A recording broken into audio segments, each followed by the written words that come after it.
Apple just posted another huge quarterly earnings report showing that they've taken huge gains in a market that was supposed to be too saturated for them to make any real headroom. Heck, weren't they only supposed to be making services? Like, wasn't that supposed to be the only place Apple was supposed to make money a couple of years ago? Despite that, they've continued to grow basically every single product line that they own. And while I won't pretend to be a market analyst and explain with numbers how they got there, I do think from a consumer standpoint, it's pretty easy to see why Apple has continued to take over the world and that they easily have the most comprehensive consumer package of products at the low end, the mid-range, and the high-end marketplace. So why do they keep winning from a product standpoint? Let's find out. It's good enough. What's up, everyone? I'm the Everyday Dad, and if I can figure it out, you can figure it out. Now, straight off the bat, yes, I'm kind of a fan of Apple products, and yes, Apple does include me in releases from time to time. Obviously, I don't get everything, but I have chatted with them quite a bit in the past. I want to get that out of the way because no, there is no wholly objective way to rank and stack tech in a place like this. You know, YouTube, especially for those of us that like to discuss our opinions on consumer technology, it's just an opinion platform, and mine is as biased as the next person with kind of a skew towards Apple. But even with that, I've spent quite a bit of money this year trying to find something, anything that can compare to all of my Apple technology, and frankly, so far, there hasn't been anything. So let's break this video down in a couple of ways. Now, what I want to do is I want to focus on what the Apple ecosystem looks like at those separate levels we already talked about, and why there isn't really anything else that can compete if you look at those certain price segments. And at the day, isn't that what makes a company grow? Selling actually useful products to people that want to buy them? I think that's, again, I'm not a market analyst, but I'm pretty sure that's how it works, right? You sell stuff to people that want it. That's how your company does well. First off, let's say you are new to Apple, much like I was a couple of years ago. All you probably know is that MacBooks are what all the cool hipsters use when we drink lattes at Starbucks, but they are overpriced for what you get. Apple taxes you for everything overpriced.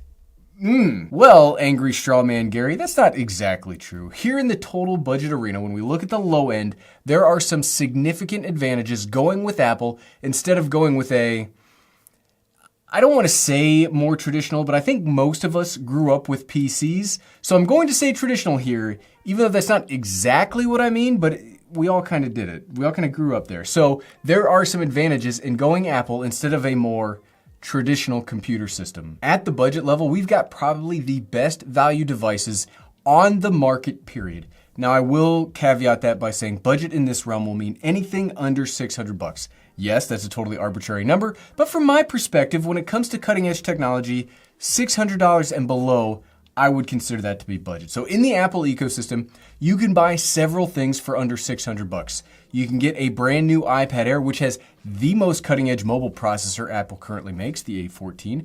You can get the iPhone SE from 2020, which has last generation's most powerful technology for $399, which just saying that and typing that into this script is still mind-blowingly good. And that phone is absolutely the best value cell phone ever made. We might need to do a 1-year follow-up video on that here pretty soon. I think it's been out about a year now, right? For this price, you can get either of the Apple Watches, any of the AirPods, all of the major accessories. You can get all sorts of stuff for this price. We've shown in ecosystem videos before, you can absolutely get a fully kitted out ecosystem for around $1,000. Yes, Apple makes great high-end things, and we'll talk about those shortly. But the reason they continue to make such big strides and win such big chunks of market share is their low-cost products are so darn good. You can get 80 to 95% of the functionality of their high-end offerings without spending all of that much. Tell me another brand that gives you all of the updates that Apple does, all of the functionality of their software that Apple does, in even their cheapest cell phone. For $600, you could also get a refurbished M1 Mac Mini, which again, much like the iPad Air and iPhone SE, is without a doubt the market leader in home personal computing and bang for the buck. The Mac Mini is legitimately the best computer on the market. But it's not just in the budget and cost-saving folks that Apple has really pushed the envelope. So let's move. We're at the budget. Let's move into mid-range, which I'll call $600 to $1,500. In this price range, you can buy literally everything a consumer or even a working professional needs. If there was one place you could point to and say, wow, I wouldn't necessarily want to compete with somebody in that market space, this would be it for Apple. In this middle ground, you've got most of the heavy hitters. MacBook Pro 13, MacBook Air, every base level iPhone, the new iMacs, the iPad Pros, everything. In this range, you can legitimately build out pieces that can fully run a business, from designers to point of sale machines to video editors to students to those of us making PowerPoints all day. And here is really the genius of the Apple strategy. We've talked a lot about hardware and specific individual things that you can buy. But if you buy an iPhone, well, then what? Well, at least what happened to me, when you start looking for your next computer, you know that MacBook integrates really well with your phone, and it has some of the best battery life you're gonna get, and it works really well when not plugged into the wall. Plus, it also integrates really well with that phone. And those AirPods that look so iconically dorky, they also work even better with the iPhone and the Mac. And heck, if I want to track all of my stuff and make sure I don't lose anything, I might as well get an AirTag or two to track my keys in my briefcase. The Apple ecosystem is great for those of us that use it, but it's even better as a way to sell more products. One purchase turns into potentially 4 or 5 more in the coming months. Stick with me here, this has a point. If you've ever read The Foundation by Isaac Asimov, there's a really neat part from the first book that kind of correlates with this strategy. After the planet Terminus gains footholds in the surrounding 4 kingdoms, they find that their new leverage is strategic sales. They don't have to sell a planet all of their technology at once, but if they can make strategic sales at certain points, they'll eventually win that planet over. It's the same with Apple. You might not buy a MacBook, iPad, iPhone, AirPods, AirTags. You might not buy all of that stuff at once, but they only really need to sell you one to slowly bring you into the others. And it's such a striking and well-working strategy because nobody else really does this. If I buy a Samsung Galaxy phone, sure, there are books or notepads or other things, and they interop fine with each other, but those are all on Android. Android isn't as functional as Windows, and that's the key difference. Android is not to Windows as iOS is to macOS. iOS and macOS function very similarly. The new M1 computers can even natively run most iOS and iPad OS apps with a quick click of a button on the App Store, and they're all built on the same kind of hardware. I think we, especially those of us that love getting new gadgets, new technologies, we can get caught up in spec chasing and looking for the coolest, most high-end features, but we miss out on the ones that matter the most. Number 1, peace of mind, knowing that battery life is going to be good enough.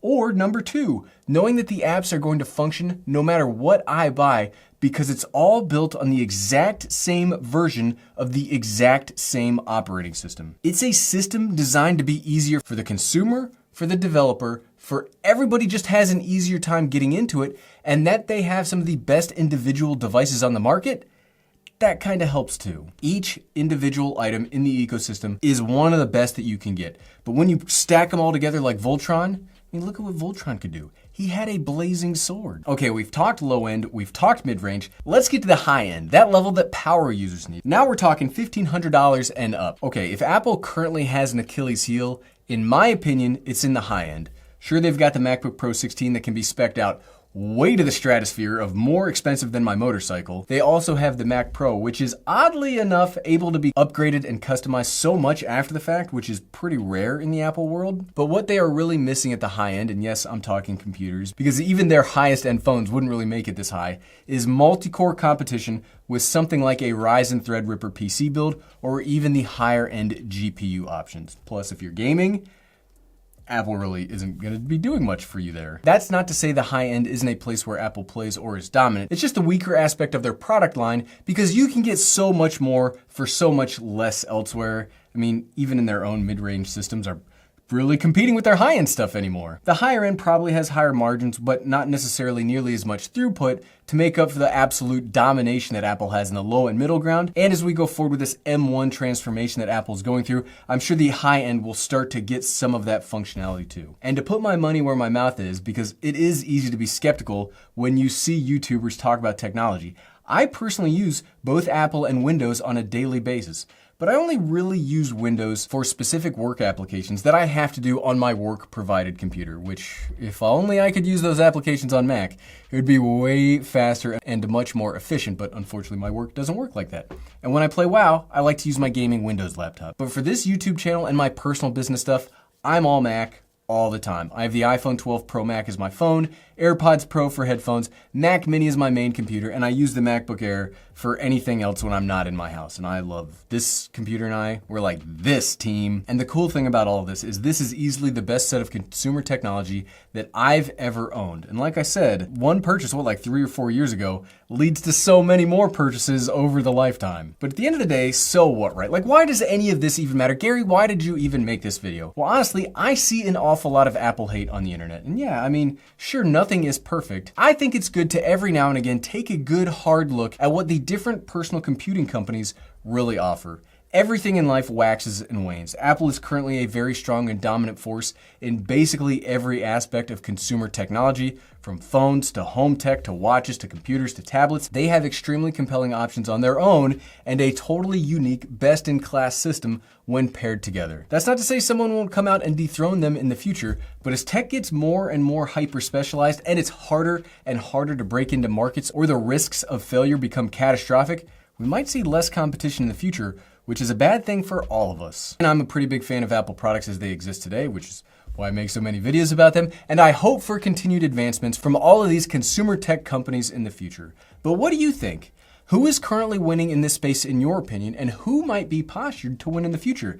Let me know in the comments down below because I would love to know. Maybe there's something that because of my bias that I'm not seeing right now, but you all from your personal bias, you see better than I do. So let me know. I would love to hear everybody's thoughts. And if you like this video and are considering buying into the Apple ecosystem, click right here to find my video on what I think is the absolute most useful ecosystem that you can put together with all of the new M1 technology. You can find it by clicking right here. Click, click, click, click, click, click, click. Thanks for watching.